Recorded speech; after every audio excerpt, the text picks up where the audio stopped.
Hello students, YouTube के channel management with DP Singh में आप सभी स्टूडेंट्स का स्वागत है। आज अपने बीकॉम पार्ट फर्स्ट के paper first principle of management प्रबंध के सिद्धांतों में फीचर्स, कैरेक्टरिस्टिक्स और नेचर ऑफ मैनेजमेंट पर चर्चा करेंगे। इसे समझने का प्रयास करेंगे।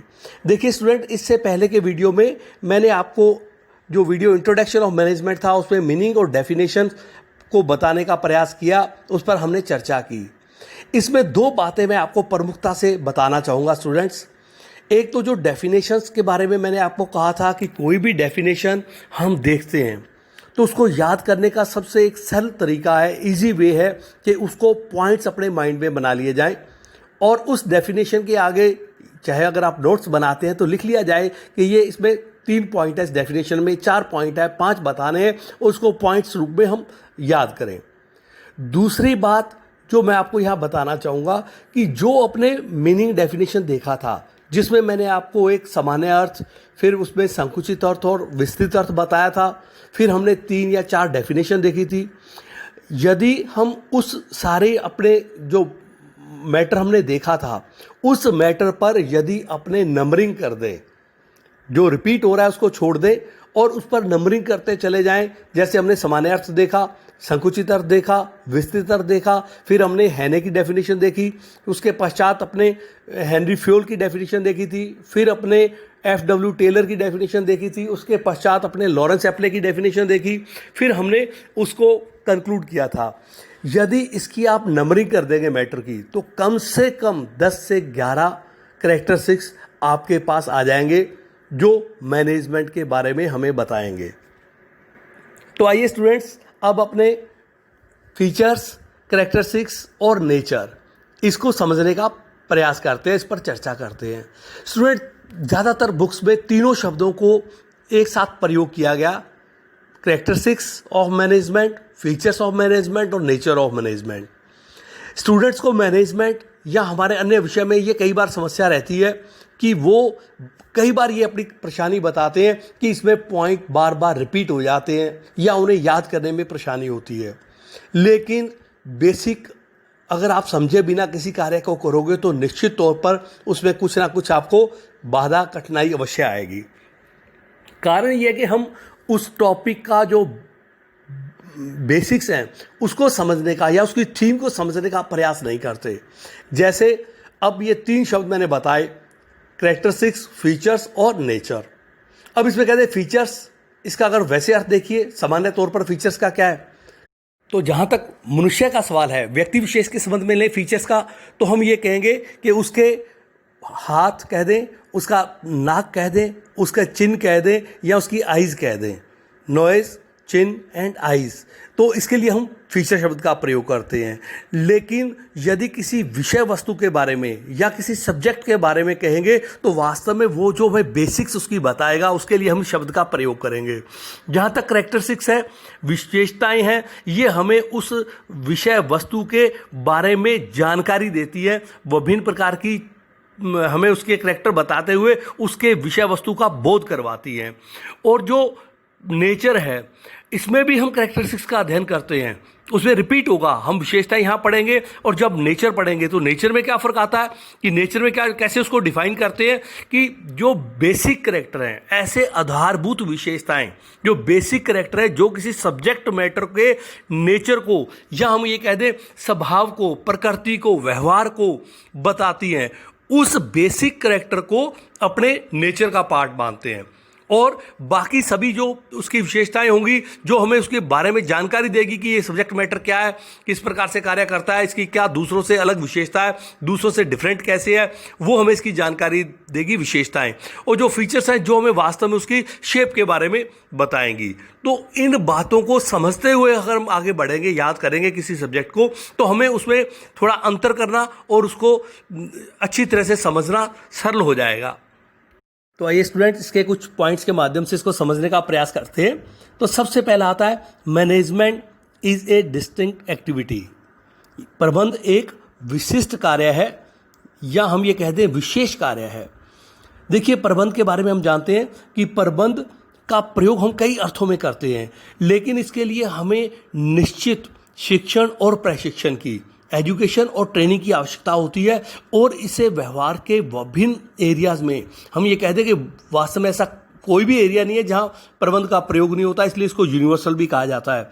तो प्रबंध एक विशिष्ट कार्य है जिसमें प्रबंधक अलग है और प्रबंध अलग है, और प्रबंध को करने के लिए हमें विशिष्ट योग्यता की, दक्षता की, ज्ञान की आवश्यकता होती है, इसलिए इसको विशिष्ट कार्य कहा गया।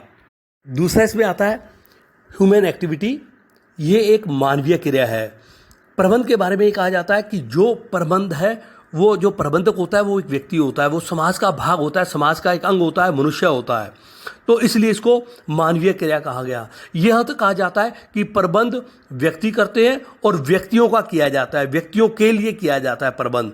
और जो इसके पक्षकार साथ जुड़े हुए हैं वो सभी के सभी हम कहते हैं समाज के विभिन्न अंग है, इसलिए इसको कह दिया गया कि ये एक मानवीय क्रिया है। इसी प्रकार नेक्स्ट आता है an activity for management of human organisation.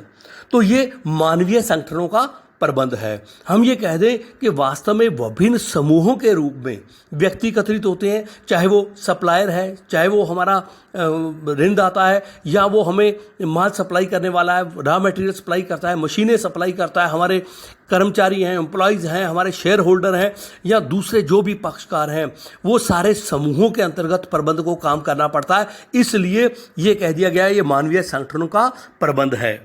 इसके लिए कहा जाता है कि ये औपचारिक समूहों में कार्य संपन्न करता है, या कहते हैं it take place in formal groups. आप जैसे जानते हैं दो प्रकार के ग्रुप होते हैं, फॉर्मल ग्रुप और इनफॉर्मल ग्रुप, जो सोच विचार कर बनाए जाते हैं, विचार पूर्वक बनाए जाते हैं। तो प्रबंध एक ऐसे समूह में कार्य करता है जो एक औपचारिक संगठन है, अर्थात सोच विचार कर बनाया गया समूह संगठन है जिसके अंतर्गत प्रबंध कार्य करता है। इसी प्रकार आपने डेफिनेशन में भी देखा था कि प्रबंध अन्य व्यक्तियों से कार्य करवाने की कला है, या N activity for getting things done through others. तो इसमें यह माना जाता है कि प्रबंध दूसरे व्यक्तियों से कार्य करवाता है। हालांकि यह कहकर इसकी आलोचना भी की गई कि प्रबंध स्वयं कोई कार्य नहीं करता बल्कि दूसरों से कार्य करवाता है, लेकिन यहां यह स्पष्ट कर दें वर्तमान परिप्रेक्ष्य में ये देखा जाए, औद्योगिक क्रांति के पश्चात, इंडस्ट्रियल रिवोल्यूशन के पश्चात देखा जाए, जहां एक कारखाने में 10, 20, 50, 100, 500, 1000, 2000, 5000 श्रमिक कार्य कर रहे हैं, तो क्या व्यक्तियों से कार्य करवाना उद्देश्यों के मद्देनजर रखते हुए, यहाँ हम ये कह दें कि प्रमाणित कार्य करवाना या एक निश्चित किस्म के अनुसार कार्य करवाना, एक निश्चित तरीके से स्टैंडर्ड से कार्य करवाना, क्या अपने आप में छोटा कार्य है? तो निश्चित तौर पर दूसरे व्यक्तियों से कार्य करवाने की कला है, ये प्रबंध के बारे में कहा जाता है। और दूसरे व्यक्तियों से वर्तमान परिप्रेक्ष्य में, इस प्रतिस्पर्धात्मक औद्योगिक क्रांति के युग में दूसरे व्यक्तियों से कार्य करवाना अपने आप में एक बहुत कठिन टास्क है। नेक्स्ट आता है ऑब्जेक्टफुल एक्टिविटी। जैसा आपने डेफिनेशन में देखा था कि मैंने आपको कहा था कि मनुष्य केवल एक ऐसा प्राणी है जो सुबह उठने से लेकर रात को सोने तक कोई भी एक कार्य ऐसा नहीं करता जिसका उद्देश्य ना हो। बिना उद्देश्य के स्वस्थ मस्तिष्क का, हेल्दी माइंड का व्यक्ति कोई कार्य नहीं करता, चाहे वो किसी भी एरिया में हो, चाहे वो धर्म से संबंधित कार्य हो, चाहे वो अर्थ जगत से संबंधित कार्य हो, चाहे वो समाज से संबंधित कार्य हो, चाहे वो परिवार से संबंधित कार्य हो, चाहे वो संस्कृति से संबंधित, राजनीति से संबंधित, बिना किसी उद्देश्य के व्यक्ति कोई भी कार्य नहीं करता। अर्थात एक ये कह दे कि एक पिन को उठा के एक स्थान से दूसरे स्थान पर रखता है तो वो भी सोच विचार कर रखता है, उसका कोई ना कोई उसके लिए पर्पज होता है। तो प्रबंध निश्चित तौर पर हमने कहा था एक उद्देश्यपूर्ण कार्रवाई है। पहले उद्देश्य तय होते हैं, उसके अनुसार उद्देश्यों की प्राप्ति के लिए हमें कार्य करना होता है। नेक्स्ट स्टूडेंट्स आता है क्रिएटिव एक्टिविटी।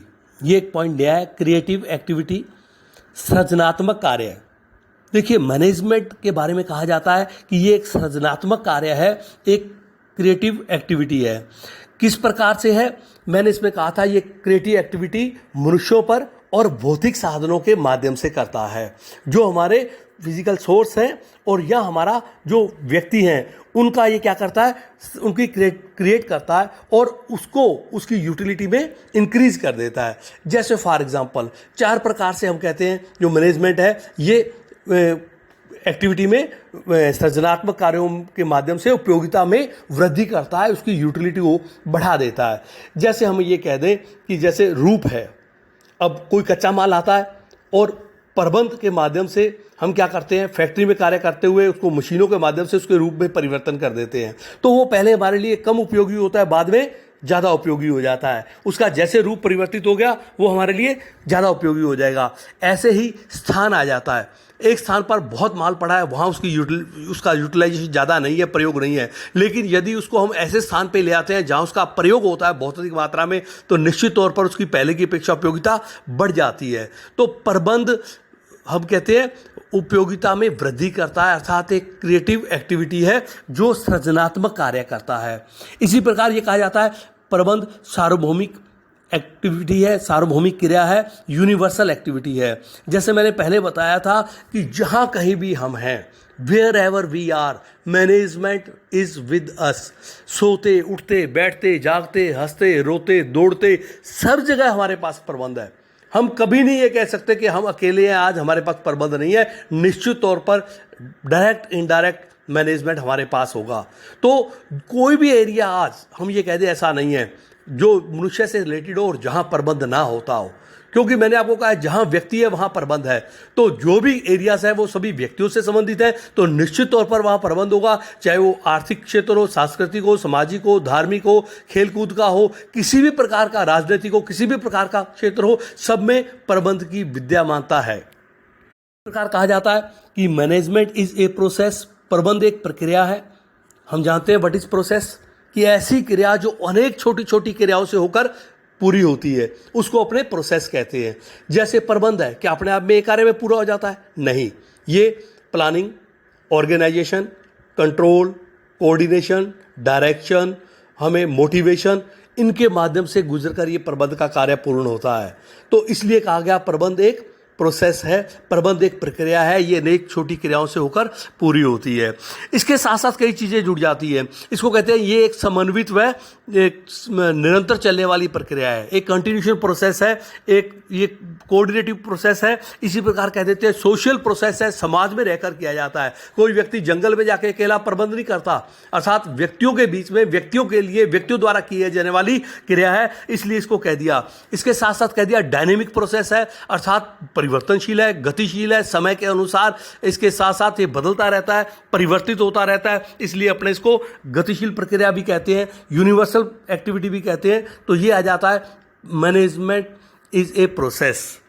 इस प्रकार इसमें कहा जाता है कि ये डिसीजन मेकिंग प्रोसेस है या निर्णय प्रक्रिया है। प्रबंध क्या है, जो भी कार्य करता है वो निर्णय के माध्यम से करता है, डिसीजन मेकिंग के माध्यम से करता है, इसलिए कुछ विद्वानों ने प्रबंध को निर्णय भी कहा है। इसी प्रकार इसको लीडरशिप भी कहा गया कि प्रबंध में एक महत्वपूर्ण विशेषता ये है कि इसमें लीडरशिप क्वालिटी होती है। तो आपने कहा जहाँ विभिन्न व्यक्तियों से कार्य करवाना है तो उसके लिए लीडरशिप क्वालिटी भी चाहिए। इसी प्रकार ये कहा गया कि coordination is the essence of management, प्रबंध जो है समन्वय प्रबंध का सार है, अर्थात जो भी प्रबंध कार्य करता है हम ये कह दें समन्वय उसके प्रत्येक क्रिया में निहित होता है, इसलिए कह दिया गया कि समन्वय प्रबंध का सार है। इसी प्रकार कहा गया है प्रबंध एक अदृश्य शक्ति है। प्रबंध के बारे में, प्रबंध एक कला और विज्ञान का संगम है, ये कह दिया गया। ये आर्ट भी है एंड साइंस भी है। कला किस रूप में, हमने कहा था किसी भी कार्य को सर्वोत्तम ढंग से करने की क्रिया।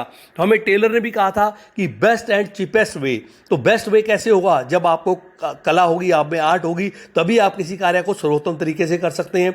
और जब आपको निश्चित एक व्यवस्थित, एक सिस्टमेटिक नॉलेज होगा, तब उस कार्य को आप अच्छी तरह कर सकते हैं। तो इन दोनों चीज़ों की इसमें आवश्यकता होती है, चातुर्य की, बेस्ट सिस्टम की या सर्वोत्तम तरीके से कार्य करना, और सर्वोत्तम ज्ञान के साथ सिस्टमेटिक वे में कार्य करना।